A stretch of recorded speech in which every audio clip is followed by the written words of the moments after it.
Bonjour à tous, c'est Rémi. Aujourd'hui on se retrouve pour une vidéo découverte du jeu MXGP The Official Motocross Video Game. Donc j'ai un accent anglais comme vous pouvez le voir, fantastique. Donc alors le jeu est développé par Milestone, donc qui est un studio de développement italien. Donc c'est un jeu de course bien entendu. Il est sorti le 28 mars 2014, il est également disponible donc sur PC, sur 360, sur PS3 et sur Vita. Donc alors, durant cette petite vidéo, je vais vous montrer les différentes facettes du jeu. Donc alors, il faut savoir que le studio de développement Milestone avait connu un jeu de simulation de motocross qui n'avait absolument pas marché l'an passé avec MUD. Ça n'avait absolument pas plu aux joueurs, c'était vraiment une catastrophe. Donc alors, durant ce MXGP, donc un nouveau jeu développé par ce studio de développement, ils en ont tiré quand même les conséquences. Et on peut voir que le jeu a été complètement modifié. Donc notamment, c'est une simulation, mais ça reste relativement simple à jouer. Bon, c'est vrai que sur les 2-3 premières parties que vous allez faire, vous n'allez pas terminer premier. C'est-à-dire qu'il faut quand même un peu d'entraînement.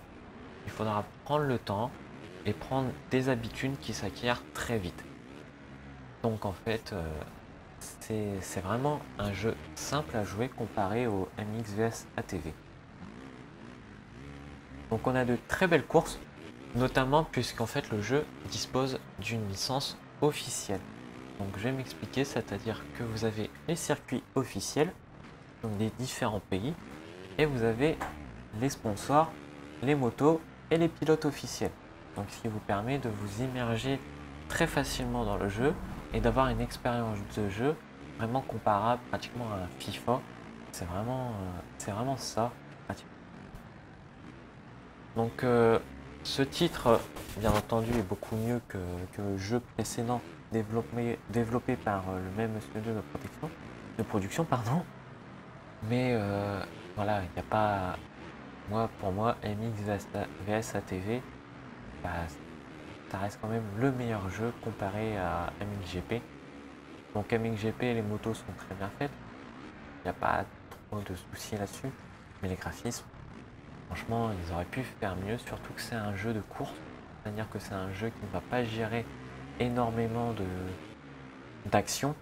Voilà, c'est une piste, ils auraient pu beaucoup améliorer leur système de graphisme comparé à MXGP ou comparé même, bon, vous allez me dire, tu compares toujours à Battlefield, mais Battlefield est beaucoup plus beau alors qu'il gère beaucoup plus d'action. Là c'est une course, je veux dire, il y a une ligne droite, pas une ligne droite, il y a une piste à s'occuper et voilà. Donc ensuite le jeu dispose de 4 grands modes de jeu. Donc le mode de jeu course rapide qui est comparable à jouer rapidement sur FIFA, c'est à dire que c'est par contre là c'est j'ai pas trouvé le moyen de changer le circuit, les motos et les pilotes. En fait c'est choisi aléatoirement, mais je trouve que dans ce mode là c'est souvent les mêmes pilotes, donc également les mêmes motos sur des circuits qui reviennent régulièrement. On n'a pas les circuits qu'on a dans le mode carrière ou dans le mode Grand Prix. Donc ensuite je vais passer au mode Grand Prix. Donc le mode Grand Prix, là vous incarnez vraiment le pilote que vous voulez avec l'écurie que vous voulez sur le circuit que vous voulez. Donc je vais m'expliquer, c'est-à-dire qu'en fait c'est vraiment un Grand Prix. Donc vous faites les séances d'essai, puis les séances de qualification, et pour finir les deux courses, puisqu'en motocross vous avez 2 courses qui vous rapportent différents points en fonction de votre classement, et ces points sont additionnés pour avoir un classement final. Donc ensuite le mode carrière, donc je vais plus m'attarder sur ce mode là. Donc c'est un peu un mode qui était déjà présent et qui est de plus en plus présent sur les simulations de sport. Donc c'est à dire que vous créez votre personnage. Au départ vous allez faire 2-3 courses pour vous faire repérer. Ensuite vous allez avoir un contrat proposé par une écurie de MX2 pardon. Donc la MX2 c'est une catégorie de motocross. Donc c'est pas des grosses cylindrées.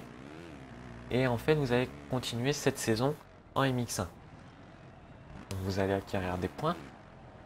en fonction des courses que vous faites et des classements que vous faites. Par contre, c'est relativement long à faire.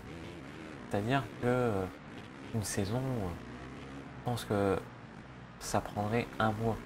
Puisqu'en fait, c'est relativement saoulant à force. Puisqu'entre la période de d'essai, vous faites à peu près 2-3 tours de terrain. Les qualifications, vous faites 2-3 tours de terrain. Et ensuite, vous avez 2 courses à 3 tours. Donc ça vous fait 6 tours. Donc ça vous fait pratiquement 12 tours de terrain. Donc c'est relativement long à faire. Donc on va pas cracher sur ce mode carrière puisqu'il y a des bons points. Et donc je vais vous les dire. Donc en fait, au fur et à mesure que vous gagnez des points, vous allez pouvoir débloquer des casques, des tenues que vous allez pouvoir mettre dans votre pilote. Donc vous allez pouvoir améliorer votre pilote. Et dans ce mode carrière, vous avez un mode ordinateur. Donc ce mode ordinateur va vous permettre de lire vos emails pour voir votre agent, pour voir les contrats qu'on vous propose, les différentes écuries qui seraient intéressées par vous. Vous avez également le mode réseau social sur cet ordinateur qui en fait est très bien pensé de la part des développeurs puisqu'en fait il vous permet d'interagir, non pas d'interagir mais de voir les compliments et les réactions des pilotes et des pilotes adverses et des commentateurs sportifs sur votre dernière course. Donc ensuite le jeu est équipé d'un mode en ligne de 12 joueurs que je n'ai pas encore testé. Donc voilà, je vous en dirai un peu plus tard sur différentes vidéos que je pourrais faire sur ce jeu. Donc le gameplay que vous pouvez voir derrière, c'est un gameplay que j'ai fait au départ mes premières parties de jeu. Donc je n'avais pas encore trop bien maîtrisé le jeu, mais là je vais vous faire un mode live, une découverte live, où là je maîtrise beaucoup mieux le jeu et donc vous allez avoir des parties beaucoup plus belles. Donc on se retrouve tout de suite pour le mode en live. Allez, à plus. Donc tout le monde, on se retrouve pour le test directement en live là maintenant. Donc on va faire 2-3 courses rapides. Donc voilà, on va tout de suite lancer. Donc là on sera en Belgique. Donc comme je le disais, les circuits en course rapide sont généralement tout le temps les mêmes. Donc voilà, c'est un peu décevant à ce niveau-là du jeu, je pense. Donc là on a la petite cinématique du circuit. Donc ici on a les phrases cultes des différents pilotes de motocross ainsi que des conseils. Donc on va tout de suite rejoindre le circuit, on va aller se positionner sur la grille de départ. Donc voilà, vous avez le choix. Donc en fait quand vous faites un Grand Prix, vous allez faire les séances de qualification et donc vous allez pouvoir en fonction de votre classement choisir votre position. Pardon. Lorsque vous faites une course rapide, en fait vous êtes classé dernier, donc vous êtes le dernier à choisir votre position de départ.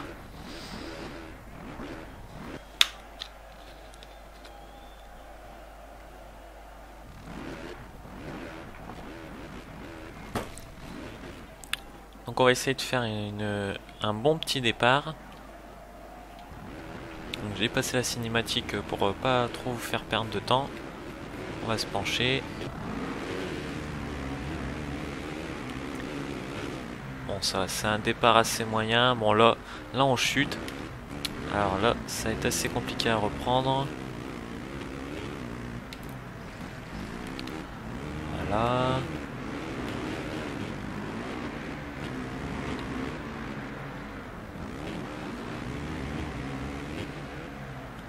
Là, je vais peut-être pouvoir les prendre de l'intérieur et regagner un peu de temps. Oh putain. Et voilà, encore une chute. Donc 9ème sur 16. 8 maintenant, donc ça va. Donc comme je le disais, c'est un jeu qui est assez facile à prendre en main au bout de 2-3 courses. Voilà, encore une chute. Donc c'est assez facile à prendre en main au bout de 2-3 courses. Donc je suis sur PC, mais je joue avec la manette Xbox 360. C'est vrai qu'il est beaucoup plus compliqué de jouer avec le clavier sur ce type de jeu. Ça serait un peu comme jouer au clavier souris sur FIFA. C'est pratiquement infaisable. Alors voilà.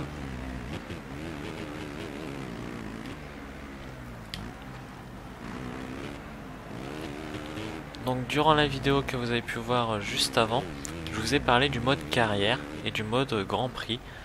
Donc ces deux modes sont vraiment un plus au jeu, ça ajoute un peu de difficulté et de challenge. Donc le mode carrière est assez bien foutu puisqu'en fait vous avez un ordinateur où vous avez les différents réseaux sociaux, notamment Twitter. C'est pas vraiment Twitter puisque il n'y a pas le logo, il n'y a pas les logos Facebook, Twitter, etc. Mais ça fait penser à Twitter. Donc en fait vous avez les réactions des différents commentateurs sportifs et des différents pilotes en fonction de votre prestation que vous venez de faire. Donc soit ils se foutent totalement de vous, soit franchement ils vous complimentent, et parfois ils ont même des esprits un peu revanchards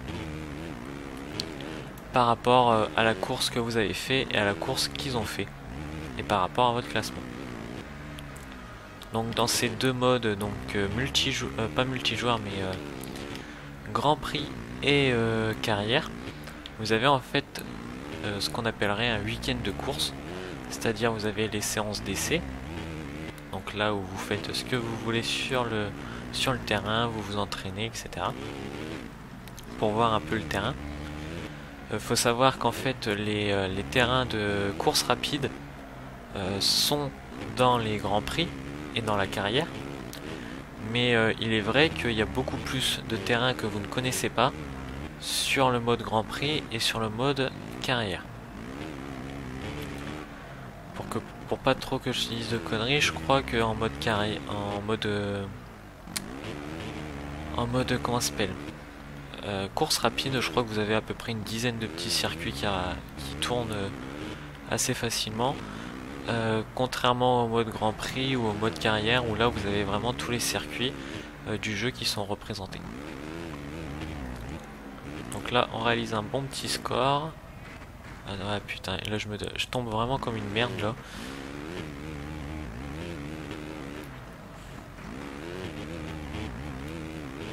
Bon, je pense pas qu'on va pouvoir se faire attraper.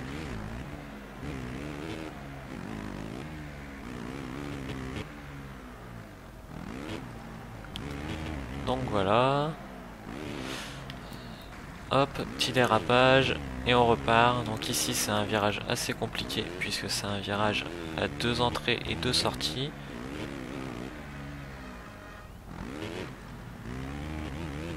Voilà. Bon là on réalise une bonne petite course, c'est le dernier tour, je pense pas qu'il puisse nous arriver quoi que ce soit, là c'est vraiment la victoire, elle nous appartient.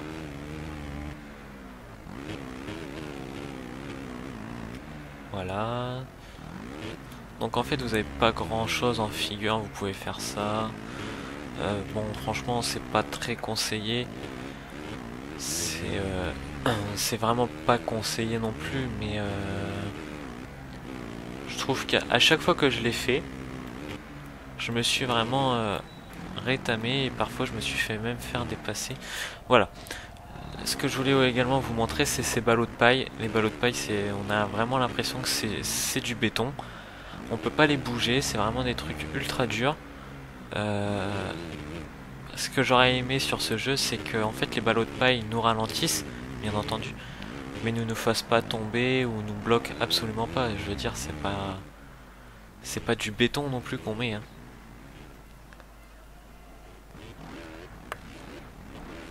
Donc voilà, on termine premier. Donc on va avoir le temps de faire une autre petite course. Donc voilà la petite cinématique où vous avez votre pilote et votre mécano qui viennent.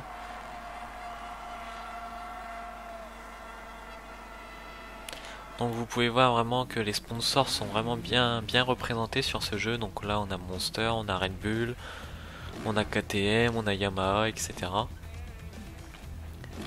Donc on va refaire une petite course. Donc là c'est sur du sable, donc je vous laisse la petite cinématique de ce circuit.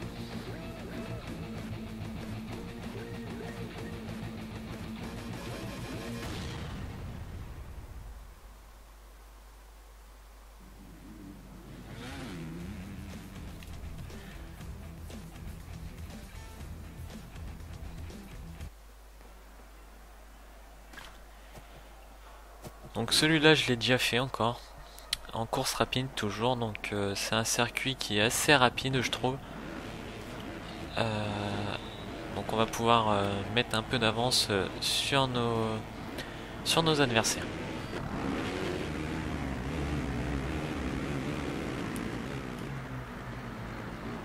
Donc ensuite, durant ce test, je voulais également vous parler d'une catégorie, donc d'une série plutôt de vidéos que je vais faire sur ma chaîne. Donc ça sera une série de défis.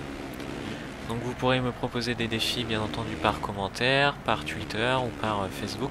Donc je vous répondrai assez rapidement. Et donc je vous dirai si votre défi je le sélectionne ou si je le sélectionne pas. Donc en fait j'essaierai de faire un défi par semaine. Donc le premier défi bien entendu ça va être moi qui va l'imposer pour pouvoir lancer cette série. Donc je sais pas encore si je le fais sur FIFA ou si je le fais sur MXGP ou même sur Battlefield 4. Donc je sais absolument pas. Et je vais bientôt vous présenter également une petite série qu'on va bientôt tourner avec un ami sur Minecraft.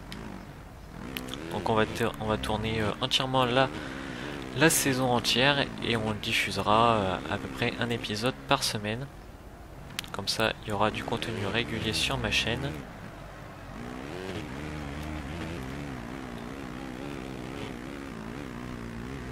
Donc vous voyez c'est un circuit assez rapide et assez court à faire. Voilà, encore les ballots de paille indestructibles.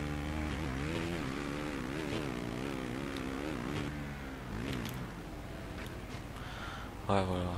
Là j'ai fait le noob franchement.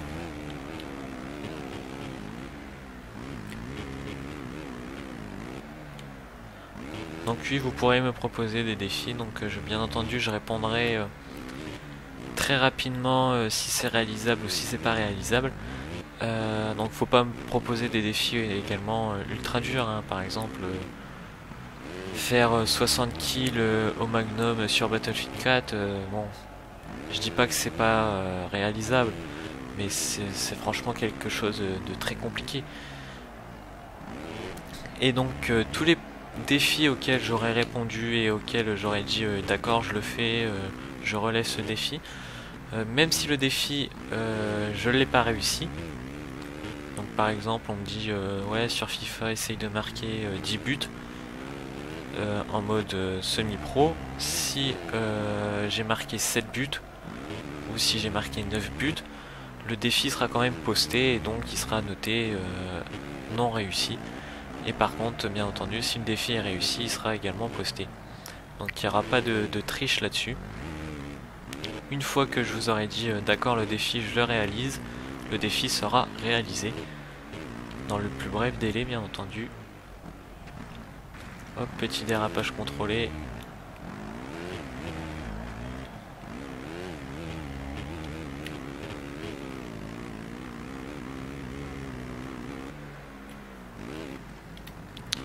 Ensuite je vais vous proposer également, puisque je suis passé premium il n'y a pas longtemps sur Battlefield 4, je vais vous proposer une vidéo du Gold Magnum. Donc une petite vidéo découverte de cette arme, comme j'avais fait pardon, pour la Hog 3. Donc là je vais vous la présenter, je vais vous dire ses caractéristiques, ses avantages, comment l'utiliser correctement et efficacement. Surtout c'est ça. Et donc en fait je vais vous proposer des petites vidéos, je vais m'y remettre à l'arsenal de Battlefield 4. Donc là j'avais fait la Hog 3, il y avait également le SSR 61 qui était en cours de réalisation, qui va bientôt être posté, il y aura le Gold Magnum, et il y aura également très prochainement, si j'arrive à le débloquer, le sniper de Naval Strike. Donc je sais absolument pas à quoi il ressemble, j'ai oublié son nom d'ailleurs. Hop, petit dérapage.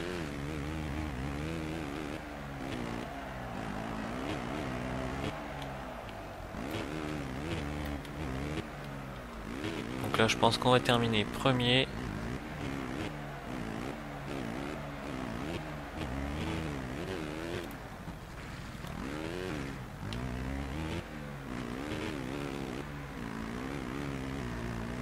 Voilà, la ligne d'arrivée.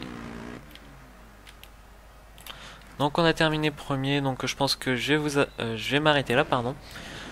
Donc je vous dis à très vite pour une prochaine vidéo. Donc si cette vidéo vous a plu, laissez un petit j'aime, un commentaire et abonnez-vous, ça me fera vraiment plaisir. Allez, à plus.